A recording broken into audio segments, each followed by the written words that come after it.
In the whimsical world of rock and roll, Noel Gallagher found himself in a comical conundrum.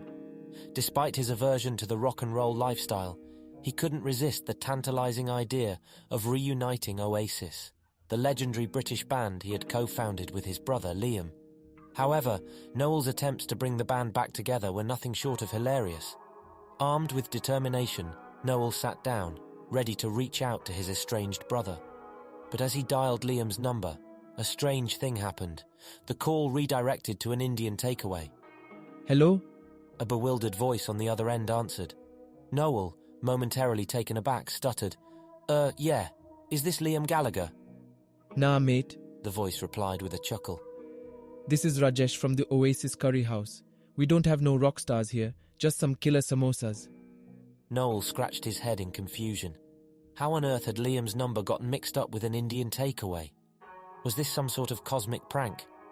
Unfazed by the bizarre incident, Noel decided to leave the mysterious Indian takeaway behind and pursue another avenue. Rumours were swirling that Ian Brown, the former lead singer of the Stone Roses, was interested in reforming his iconic band. Noel saw an opportunity. If he could convince Ian to join forces with Oasis, they could create the ultimate supergroup. Excitedly, Noel dialed Ian's number. After a few rings, a gruff voice answered, Yeah? Hello, Ian. It's Noel Gallagher here. I've got this bloody amazing idea for a collaboration between Oasis and the Stone Roses, mate. Oasis? The Stone Roses? Nah, mate, Ian replied. I've got bigger fish to fry. Noel couldn't believe his ears. How could anyone resist the allure of an Oasis and Stone Roses mashup? But it turned out that Ian had discovered a newfound passion for karaoke. I've been refining my karaoke skills, mate, Ian confessed. I've got my eye on the prize, cash prizes, that is. I've been tearing up the local pub karaoke nights. I can belt out a mean rendition of Don't Stop Believin'. Noel was dumbfounded. He had expected Ian to jump at the chance to reunite his old band, but it seemed that the allure of karaoke had taken hold of the former rock star. Meanwhile, Liam Gallagher was off on a wild bender of his own. He had heard whispers that Oasis might be reuniting, and the news sent him into a frenzy of excitement. Liam, never one to shy away from drama, insisted that he would only agree to a reunion if Noel bowed down and kissed his feet. I ain't getting back together with that daft git unless he's willing to show me some proper respect, Liam declared to anyone who would listen. Liam's wild demands spread like wildfire through the music industry, leaving his fans both amused and bewildered. The idea of Noel Gallagher, the stoic and reserved brother, bowing down and kissing Liam's feet was too hilarious to comprehend. As the news of Liam's demands reached Noel's ears, he couldn't help but chuckle. It seemed that the fate of Oasis was hanging in the balance, and the humour of the situation was not lost on him. Armed with determination, Noel embarked on a quest to locate his brother, who had vanished from the public eye. He had heard rumours of Liam's whereabouts, but they were as elusive as the ever-changing British weather. Noel knew he couldn't do this alone, so he sought help from his fellow musicians from the Britpop era, hoping they would have some insight into Liam's current location. His first stop was a local pub, where he stumbled upon Damon Albarn, the frontman of Blur. Noel approached Damon with a glimmer of hope in his eyes. "Damon, my old mate, have you seen Liam around? I'm on a mission to reunite Oasis," he exclaimed. Damon grinned mischievously. "Ah, Noel, the eternal optimist. I'm afraid I haven't seen your brother, but maybe Graham Coxon can help you out. He's been studying the art of telepathy lately. You never know." Noel thanked Damon, making a mental note to follow up with Graham later. As he left the pub, he bumped into the charismatic Jarvis Cocker, the frontman of Pulp, who had overheard their conversation. "Reuniting Oasis, eh?" Jarvis chuckled. "Well, Noel, I can't say I've seen Liam, but rumour has it that the Spice Girls have a hotline to the gods of pop culture. They might just have some insider information for you."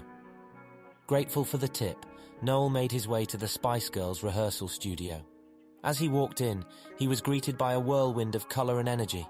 Emma Bunton, Melanie Chisholm, Jerry Halliwell, Melanie Brown and Victoria Beckham surrounded him, their enthusiasm infectious. "Noel, how fabulous to see you," Jerry exclaimed, embracing him tightly. "We've heard about your mission. Liam's a lost soul, isn't he? We can't guarantee anything, but we'll channel our girl power and see if we can track him down for you." Filled with renewed hope, Noel left the studio. not forgetting to take a few Spice Girls memorabilia for good luck. He decided to follow up on Graham Coxon's telepathy idea and made his way to the countryside, where the eccentric Blur guitarist was known to spend his downtime. As Noel approached Graham's secluded cottage, he noticed a hand-painted sign that read, "Psychic Readings, Coxon's Crystal Ball Extravaganza." He chuckled to himself, realizing that Graham's telepathy journey had taken a unique turn. Inside the cottage, Graham sat surrounded by crystals, tarot cards, and a bevy of vintage guitars. "Ah, Noel, I've been expecting you," Graham exclaimed, his eyes twinkling with anticipation. "Close your eyes, my friend, and let's tune into the Gallagher wavelength." The two musicians sat in meditation, attempting to connect through their thoughts. Suddenly, in the midst of their telepathic session, a loud crash interrupted them. They opened their eyes to find Liam Gallagher himself standing at the cottage entrance, looking bewildered. "Oi, what's all this then?" Liam growled, pointing at the chaos around him. Noel and Graham exchanged triumphant glances before rushing to embrace Liam. "Brother, we've been searching for you everywhere. It's time to reunite Oasis," Noel declared. Liam, taken aback but unable to resist the camaraderie, smirked and said, "All right, let's do it, but only if I get to be the frontman this time." The news of Oasis reuniting spread like wildfire throughout the music industry and among fans worldwide. Excitement filled the air as anticipation for their comeback grew exponentially. The brothers, Noel and Liam, knew they had a lot of work ahead of them, but they were determined to recapture the magic that had made Oasis a legendary band. Noel, with his meticulous songwriting skills, began crafting new material that stayed true to the signature Oasis sound. Meanwhile, Liam, known for his raw and powerful vocals, started honing his voice and rehearsing their classic hits to ensure they sounded as fresh and energetic as ever. Together, they poured their hearts into resurrecting the spirit of Britpop that had once captivated an entire generation.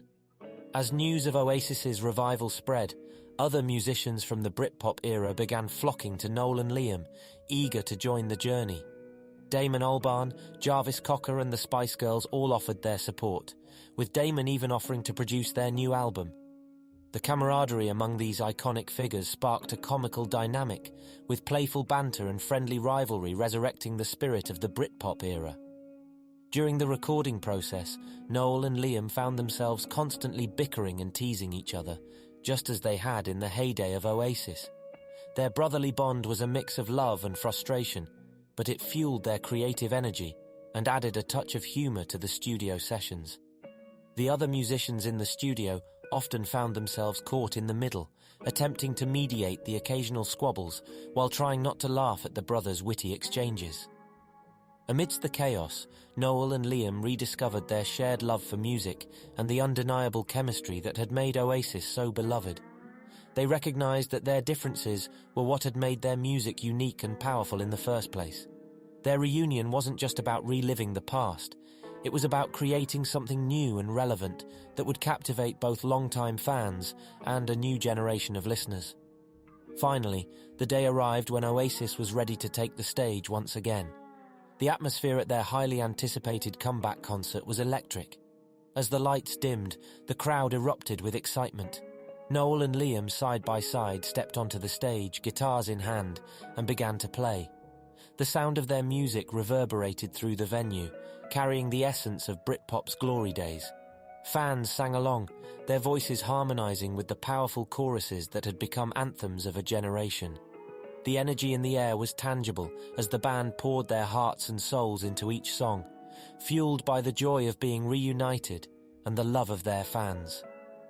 Oasis's reunion tour became a resounding success, selling out stadiums around the world.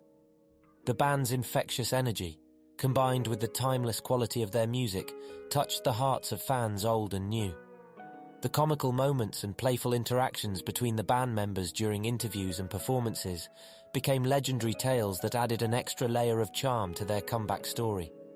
And so, the story of Oasis's reunion became a testament to the unwavering bond of brotherhood, the magic of music, and the undeniable influence of the Britpop era.